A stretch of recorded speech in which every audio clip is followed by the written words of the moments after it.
Good morning. This morning we're going to talk about 10x investing actions, the last section, which is about identifying and breaking down barriers and how we go about doing that. No, you do not know how to today. That is why there are the problems that you have unsolved. That is why you have the things that you would want to get to, but you don't feel like you're getting traction to those. And so I wanted to take you through basically a three-step process for breaking down barriers, no matter how significant that they are, and give you some examples of other people that use these types of troubleshooting actions to get drastically different results than other people do. So let's get right into this. So I don't want you to miss context of this, and the context of this is our 10x results thinking that we've been going through, and then our 10x actions, which are very specific aspects of how we think about it, what we do, and what truths that we now believe that are different than before. So the last thing here under actions is identifying barriers. And this one, there's significant progress I've made in the last 10 years about how to understand this. And the way that I go about this is different than other people around me. And most people think the reason that I accomplish something or break down a barrier or solve a problem that they don't is some aspect of intelligence or ideas or something like that, and it's not. It's merely a systematic process that I've learned from other people and I use. So first, any problem, any barrier that you have, you should work on why. Why do you want to solve it? So I'll give you an example. If there's 10 different things that I could go, barriers I could break down, problems I could solve, companies I could create, people would imagine I would take all 10 and solve them. That's what they would do. Okay? And that's actually why they can't do it. It's because you can't take all 10 and solve it. No more than you can clean all 10 rooms in your house at the same time. Right?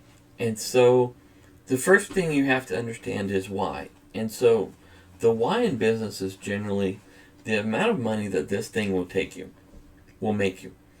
And so if you have 10 things you have to solve it, and 9 of them I can tell you are costing you less than $500, and one of them is costing you $50,000 or $75,000, then solve that problem.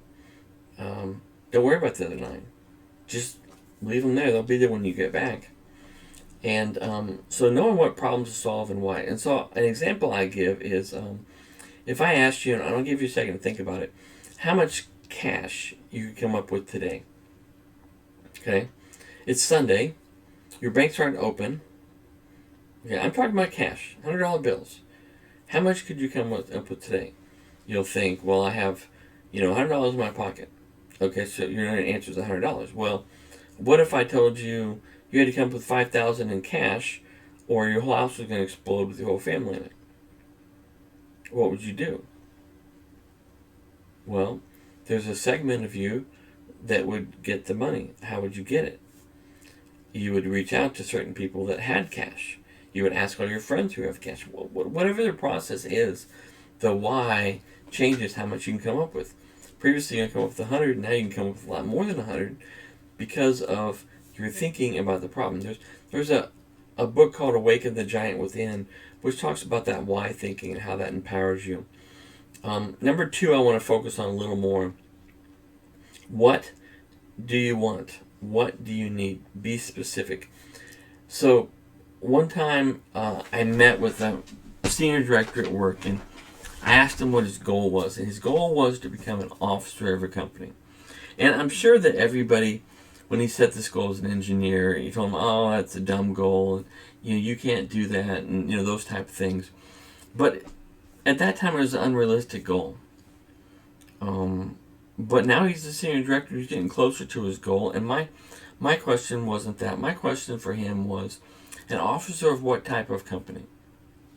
A Fortune 500 company? A smaller company? What type of company? How do you want that company to view its associates? How do you want to be learning to treat your people when you're an officer? Why you get there, what is going to give you fulfillment in that thing? Just having a title, you can create a company right now, an LLC, and call yourself CEO. Boom, you're an officer. Done. But what about that? What about that are you looking for? A relative said they wanted a house on a lake. I said, what color house?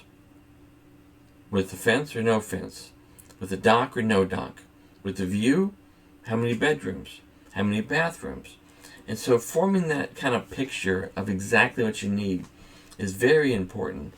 And it can be life-changing and life-threatening. I heard a guy needed cancer treatment. Didn't have money. It was the woe is me story. Okay, I heard his church. It was the guy needs cancer treatment, doesn't have money. Okay? Now, what that would look like here is, my why is, I need cancer treatment. I need it to start in the next 2 weeks, or I'm going to die and this disease isn't to be cured. I got the why. Now the what? I need $5,000. I've saved $2,000. I can put this much towards it. Here's exactly what I need: $3,000, $250 in the next 2 weeks to make my why. And this is what I'm doing about it. How specific is that? People can write checks for that amount. This person didn't know. Had no idea. They weren't trying to solve the problem. They were just complaining. Until we understand what, and we're very specific, it's just like a dream. Hey, I want this someday. Really? Maybe you can have it today. If all you want in life is to be a CEO of a company, you can have that in an hour. Create an LLC, you're CEO, done. Well, but what did you actually want? Well, I wanted to manage people. I wanted to make this much money. Oh, so if you want to make this much money, that's not a CEO. That is all these ranges of paths to get to that place. And so the what is very specific. Einstein said the way he solved these huge problems was he spent 90% of the time thinking about the problem, not the solution to the problem. What is the problem? How do I get past, what's the aspects of the problem? What's the barriers to the problem? What's the insight? Understanding that problem very, very, very well is an aspect of solving the problem. Now, you get down to number 3, and 3 is talking about, how am I going to solve the problem? Well, the first way that you're going to solve the problem is by asking yourself the right question, which is, how am I going to solve the problem? Because today, what you're saying to yourself is, I can't solve the problem. Okay, done. Now sit back and love your misery, right? Change your thinking, and it'll change your results. How can I solve the problem? Well, if I had $1 billion, I would do X, Y, Z. Okay, now you have one solution. If I had 50 people, I would do X, Y, Z. Now you have 2 solutions. Now, after you have 2 solutions, or 3 solutions, or 4 solutions, 5 paths for the problem of how you're going to solve it. Now you're talking about, the skills, the relationships, and the thinking, maybe the resources, whatever it is, to solve the problem. Some people will say, I want to start a business. In order to start the business, I need $10,000. Then what? Why do you want to start the business? What do you hope to accomplish in the business? What else do you need to start the business? After you have the $10,000, what else? Because people with $10,000 don't spend it to start the business. That they don't know the business plan, the incomes, the outcomes, the skill acquisition, the relationships. All those things have to be acquired. It's not just about money. And so you have to get past that limiting thinking of that barrier that you have. And this is the steps to do it. Think about why first. Why do I want this? Maybe you actually don't. Maybe it doesn't even mean anything to you. Maybe it's just thinking you think you should do. Maybe it's something your dad thought you should do. Who knows, right? I want to be an MBA. Why?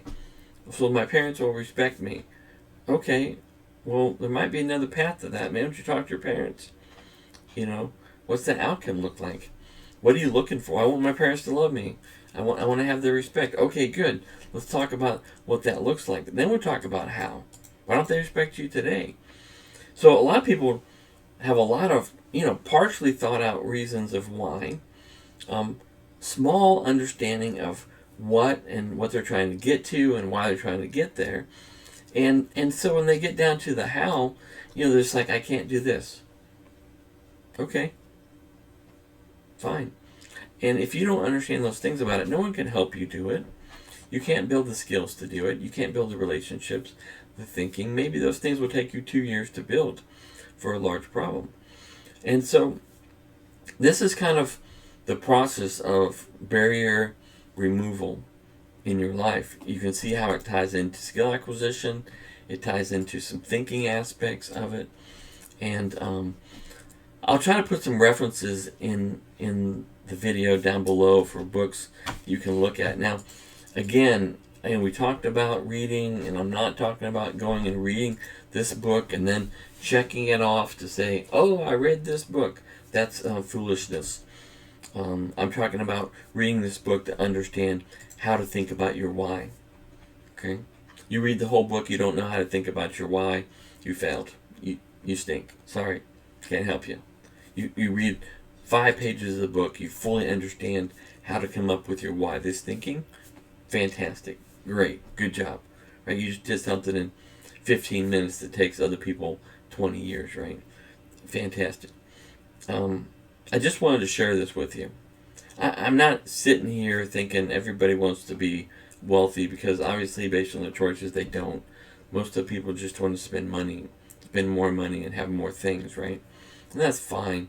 But what I'm specifically talking about is understanding your why, understanding what specifically you're looking for, and then going about getting that thing that you're looking for. And that could be anything. Could be your kid's college. I once met somebody that said their number one goal in life was to put their daughters through college. Okay? I didn't ask their why, because I only had 5 minutes. I just said, how much have you saved for it so far? You know what the answer was? None. I said, well, where do you go to lunch every day? Where I go to Applebee's or Chili's or whatever. It's a perfect solution. Get to the back door. You're about to go to Applebee's, Chili's. Call your daughter and tell her, I love my lunch more than you. Every day call her, you tell her that. How many days do you think he's going to call his daughter and say, I love Applebee's more than you? Alright, now he's not going to Applebee's. Guess what? He's got $10 to college. Now he started. He hadn't even started. Was it really the number one thing he wants to do in life if he hadn't even started it? No, it wasn't. The number one thing he wanted to do in life was go to Applebee's or Chili with his friends for lunch. And if that wasn't consistent with what he actually wanted, then he was just making foolish decisions. And that's not based on my judgment, that's based on his judgment. So, understand those aspects of, barrier elimination, understanding your why, being very, very specific about what you're going for, thinking about the problem, maybe 90%, and the solution 10%, and then asking the right question on the how. How do I accomplish this? What skills, what time frame do I have to put myself in to do that, to be comfortable with doing this? And I hope this has benefited you. I'll talk to y'all later. Bye.